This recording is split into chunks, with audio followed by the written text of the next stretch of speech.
Bismillahirrahmanirrahim. Assalamualaikum warahmatullahi wabarakatuh. Bagaimana kabarnya anak-anakku sekalian? Tetap semangat mengikuti kegiatan MPLS. Ya, mudah-mudahan kalian semua berada dalam kesehatan dan terus semangat. Nah, sebelum kita mulai kegiatan MPLS hari ini, ya, Ibu akan memberikan yel-yel semangatnya dulu. Ikuti gerakannya ya. Oke. Semangat. Semangat. Oke, semuanya kita ulangi lagi. Semangat. Semangat. Oke, tepuk tangan untuk kalian semua. Ya. Perkenalkan, nama Ibu Ulfatul Fuada, SPD, yang hari ini akan memberikan materi tentang sadar hukum.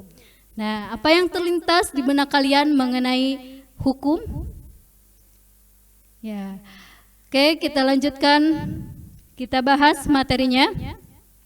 Apa sih perilaku sadar hukum?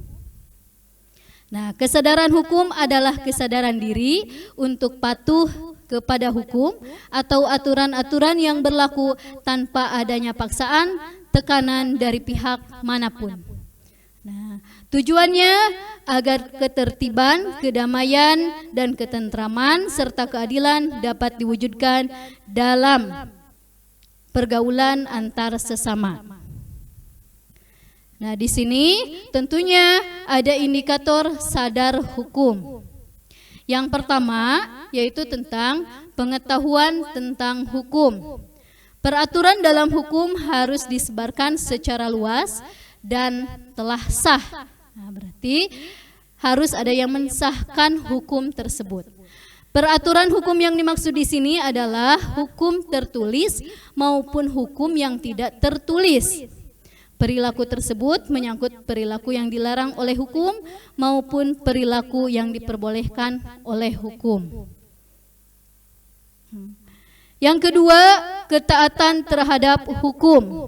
Nah, di sini faktor yang mempengaruhi kesadaran hukum selanjutnya adalah tentang ketaatan terhadap hukum.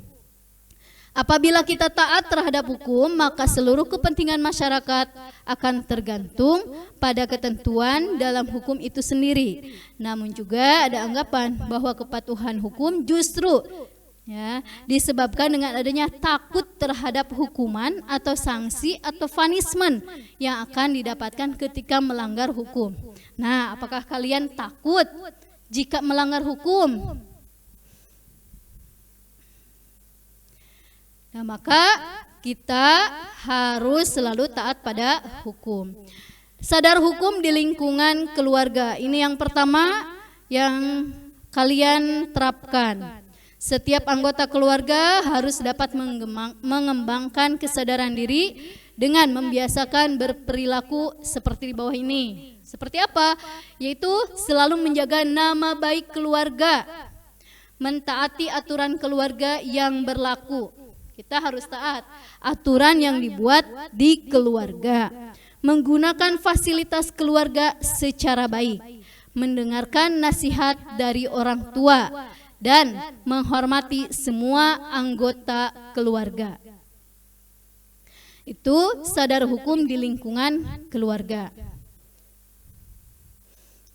Selanjutnya, sadar hukum di lingkungan sekolah. Nah, setelah di lingkungan keluarga, maka kesadaran hukum dapat dikembangkan oleh setiap siswa sekolah dengan membiasakan diri dengan melakukan perilaku sebagai berikut. Yang pertama, selalu mentaati peraturan yang berlaku di sekolah. Yang kedua, disiplin belajar. Yang ketiga, mengikuti kegiatan upacara bendera sebagai penumbuh rasa nasionalisme terhadap jiwa kita sebagai jiwa bangsa Indonesia. Yang keempat, mengikuti kegiatan pembelajaran dengan baik. Meskipun kita daring, kita tetap melakukan kegiatan pembelajaran. Yang kelima, mengerjakan tugas yang diberikan oleh guru. Nah, kita kerjakan tugas dengan baik, benar, tenang, nyaman, enjoy. Oke. Dan lain-lain. Seterusnya ini sadar hukum di lingkungan masyarakat. Perilaku-perilaku yang menciptakan sikap sadar hukum antara lain yaitu menjaga nama baik lingkungan masyarakat, menghormati sesama warga masyarakat, patuh terhadap aturan-aturan dan norma yang ada di masyarakat, ya. Tidak bertindak di luar norma, selalu memelihara ketertiban, keamanan, dan ketentraman. Ya, di masyarakat kita belajar bermasyarakat, kita berbaur dengan masyarakat, maka kita harus mematuhi aturan dan norma yang ada di masyarakat, ya, supaya hidup kita tenang, nyaman, dan aman. Ya. Kemudian sadar hukum di lingkungan negara.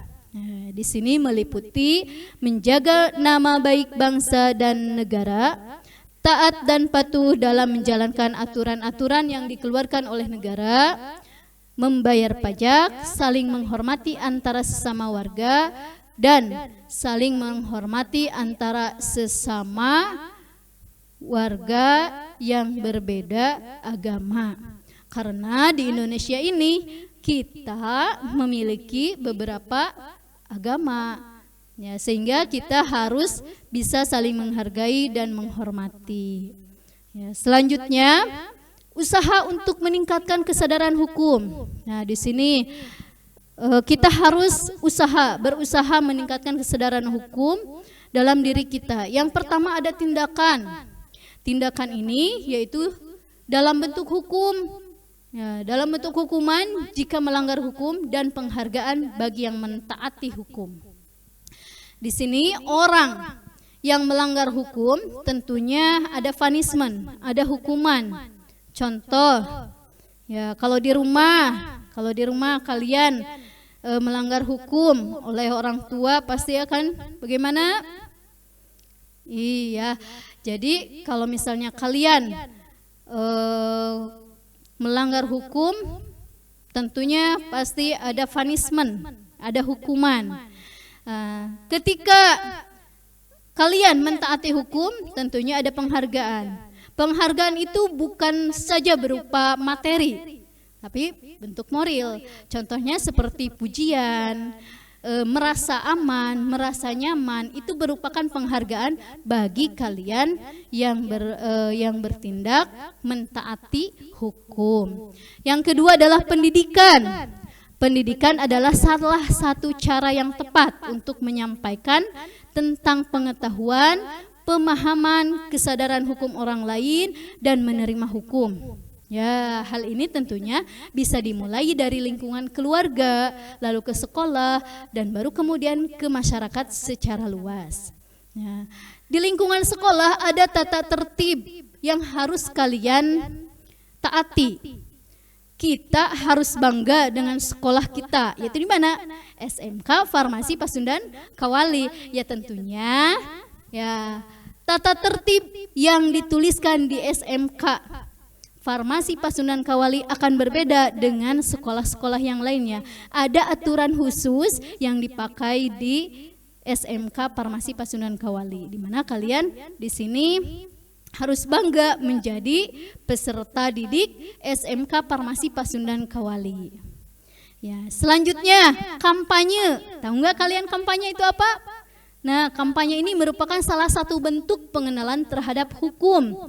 Kampanye merupakan seruan yang ditujukan kepada orang lain untuk mentaati aturan atau hukum. Contohnya, sekarang lagi pandemi, maka segala seruan dikampanyekan ini melalui visual, audio, atau non visual. Misal di televisi, kemudian di radio, di internet, media sosial, bahkan juga di baligo.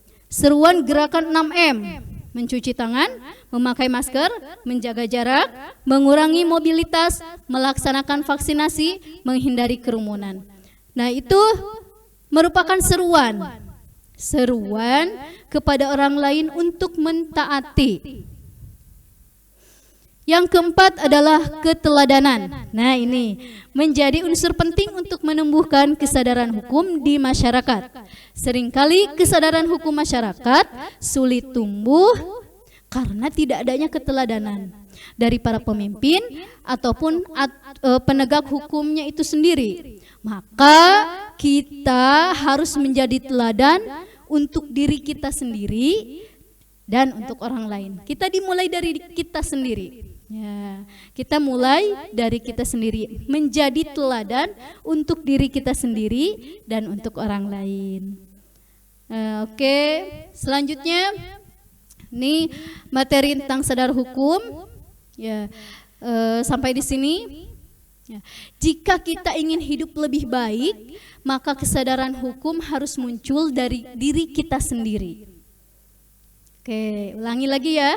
Jika kita ingin hidup lebih baik, maka kesadaran hukum harus muncul dari kita sendiri.